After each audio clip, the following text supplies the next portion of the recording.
Hi ಸ್ನೇಹಿತರೆ, ಎಲ್ಲರಿಗೂ ನಿಶಾ ಕನ್ನಡ ಚಾನಲ್ಗೆ ಮತ್ತೊಮ್ಮೆ ಪ್ರೀತಿಯ ಸುಸ್ವಾಗತ. ಇವತ್ತಿನ ವಿಡಿಯೋದಲ್ಲಿ ಬೆಳಗಿನ ತಿಂಡಿಗೆ ಕ್ರಿಸ್ಪಿಯಾದ ಗೋಧಿ ಹಿಟ್ಟಿನ ದೋಸೆ ಯಾವ ರೀತಿ ಮಾಡೋದು ಅಂತ ಈ ವಿಡಿಯೋದಲ್ಲಿ ತಿಳಿಸ್ಕೊಡ್ತಾ ಇದ್ದೀನಿ. ಇದು ತುಂಬ ಚೆನ್ನಾಗಿರುತ್ತೆ. ಒಂದ್ಸರಿ ನೀವು ನಿಮ್ಮ ಮನೇಲಿ ಟ್ರೈ ಮಾಡಿ ಹೇಗೆ ಬಂತು ಅಂತ ಕಮೆಂಟ್ಸ್ ಬಾಕ್ಸ್ನಲ್ಲಿ ಕಮೆಂಟ್ಸ್ ಮಾಡಿ. ನನ್ನ ಚಾನಲ್ನ ಇನ್ನೂ ಸಬ್ಸ್ಕ್ರೈಬ್ ಆಗಿಲ್ಲ, ಈಗಲೇ ಹೋಗಿ ಸಬ್ಸ್ಕ್ರೈಬ್ ಆಗಿ ಪಕ್ಕದಲ್ಲಿ ಕಾಣೋ ಬೆಲ್ ಬಟನ್ನ ಟಚ್ ಮಾಡಿ. ದಿಢೀರಾಗಿ ಗೋಧಿ ಹಿಟ್ಟಿನ ದೋಸೆ ಯಾವ ರೀತಿ ಮಾಡೋದು ಅಂತ ನೋಡ್ಕೊಂಬರೋಣ. ಈಗ ನಾನು ಇಲ್ಲೊಂದು ಮಿಕ್ಸಿ ಬೌಲ್ ತೊಗೊಂಡಿದ್ದೀನಿ. ಈ ಮಿಕ್ಸಿ ಬೌಲಿಗೆ 1 ಕಪ್ ಆಗುವಷ್ಟು ಗೋಧಿ ಹಿಟ್ಟನ್ನು ಹಾಕ್ಕೊಳ್ತಾ ಇದ್ದೀನಿ.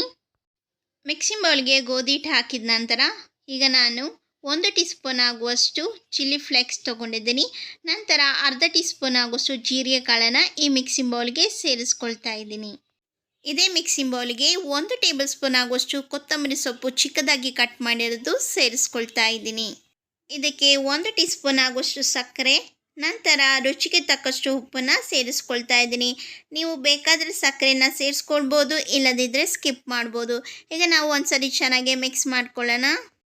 ಇದನ್ನೆಲ್ಲ ಮಿಕ್ಸ್ ಮಾಡಿದ ನಂತರ ಈಗ ಇದಕ್ಕೆ 1 ಕಪ್ ಆಗುವಷ್ಟು ನೀರನ್ನು ಸೇರಿಸ್ಕೊಳ್ತಾ ಇದ್ದೀನಿ. ನೀರು ಸೇರಿಸ್ಕೊಳ್ಳುವಾಗ ಸ್ವಲ್ಪ ನೀರು ಹಾಕಿ ಮಿಕ್ಸ್ ಮಾಡ್ಕೊಳ್ಬೇಕು. ಮತ್ತು ನಾನು 1 ಕಪ್ ಆಗುವಷ್ಟು ನೀರನ್ನು ಸೇರಿಸ್ಕೊಳ್ತಾ ಇದ್ದೀನಿ. ದೋಸೆ ಹಿಟ್ಟಿನ ಹದಕ್ಕೆ ಹಿಟ್ಟನ್ನು ಕಲಗಿಸ್ಕೊಳ್ಬೇಕು. ಈ ದೋಸೆ ಹಿಟ್ಟು ಕಲಗಿಸ್ಕೊಳ್ಳೋಕ್ಕೆ ನಾನು 3 ಕಪ್ ಆಗುವಷ್ಟು ನೀರನ್ನು ಸೇರಿಸ್ಕೊಂಡಿದ್ದೀನಿ. ಹಿಟ್ಟಿನ ಕನ್ಸಿಸ್ಟೆನ್ಸಿ ನೋಡಿಬಿಟ್ಟು ನೀರನ್ನು ಸೇರಿಸ್ಕೊಂಡು ಮಿಕ್ಸ್ ಮಾಡ್ಕೊಳ್ಳಿ. ನೋಡಿ, ದೋಸೆ ಹಿಟ್ಟು ಈ ಹದಕ್ಕೆ ಕಲಗಿಸ್ಕೊಂಡಿದ್ದೀನಿ. ನೋಡಿ, ಈ ರೀತಿ ಗಂಟುಗಳಿಲ್ಲದೆ ದೋಸೆ ಹಿಟ್ಟನ್ನು ರೆಡಿ ಮಾಡ್ಕೊಳ್ಬೇಕು. ಈಗ ನಾವಿಲ್ಲಿ ದೋಸೆ ಹಿಟ್ಟನ್ನು ರೆಡಿ ಮಾಡ್ಕೊಂಡಿದ್ದೀವಿ. ಈಗ ಇದಕ್ಕೆ ನಾನು 1.5 ಟೀ ಸ್ಪೂನ್ ಆಗುವಷ್ಟು ತುಪ್ಪನ ಸೇರಿಸ್ಕೊಂಡು ಒಂದ್ಸಾರಿ ಚೆನ್ನಾಗಿ ಮಿಕ್ಸ್ ಮಾಡಿ ಈಗ ಇದನ್ನು ಪಕ್ಕಕ್ಕೆ ಇಟ್ಕೊಳ್ತಾ ಇದ್ದೀನಿ. ನೋಡಿ, ದೋಸೆ ಹಂಚು ಕಾದಿದೆ. ಈಗ ಇದಕ್ಕೆ ನಾವು ರೆಡಿ ಮಾಡ್ಕೊಂಡಿರುವ ಹಿಟ್ಟನ್ನು ಹಾಕ್ಕೊಳ್ತಾ ಇದ್ದೀನಿ. ಈ ರೀತಿ ರೌಂಡಾಗಿ ಹಾಕ್ಕೊಳ್ಬೇಕು. ಈಗ ಇದಕ್ಕೆ ನಾನು 1.5 ಟೀ ಸ್ಪೂನ್ ಆಗುವಷ್ಟು ಎಣ್ಣೆನ ಸೇರಿಸ್ಕೊಳ್ತಾ ಇದ್ದೀನಿ. ಎಣ್ಣೆ ಬದಲು ನೀವು ತುಪ್ಪ ಸಹ ಸೇರಿಸ್ಕೊಳ್ಬೋದು. ಈಗ ಇದನ್ನು ನಾವು ಹೈ ಫ್ಲೇಮಲ್ಲಿ ಇಟ್ಕೊಂಡು 1 ರಿಂದ 2 ನಿಮಿಷಗಳ ಕಾಲ ದೋಸೆನ ರೋಸ್ಟ್ ಮಾಡ್ಕೊಳ್ಬೇಕು. ನೋಡಿ, ದೋಸೆದು ಸೈಡೆಲ್ಲ ರೋಸ್ಟ್ ಆಗ್ತಾ ಇದೆ.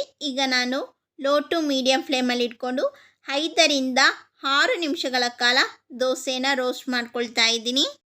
ನೋಡಿ, ಕ್ರಿಸ್ಪಿಯಾದ ಗೋಧಿ ಹಿಟ್ಟಿನ ದೋಸೆ ರೆಡಿಯಾಗಿದೆ.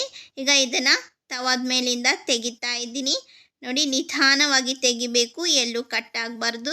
ಈ ರೀತಿ ನಿಧಾನವಾಗಿ ತೆಗೆದ್ರೆ ಬಹಳ ಸೊಗಸಾದ, ಸಖತ್ ಟೇಸ್ಟಿಯಾದ, ಸಖತ್ ಕ್ರಿಸ್ಪಿಯಾದ ಗೋಧಿ ಹಿಟ್ಟಿನ ದೋಸೆ ರೆಡಿಯಾಗಿದೆ.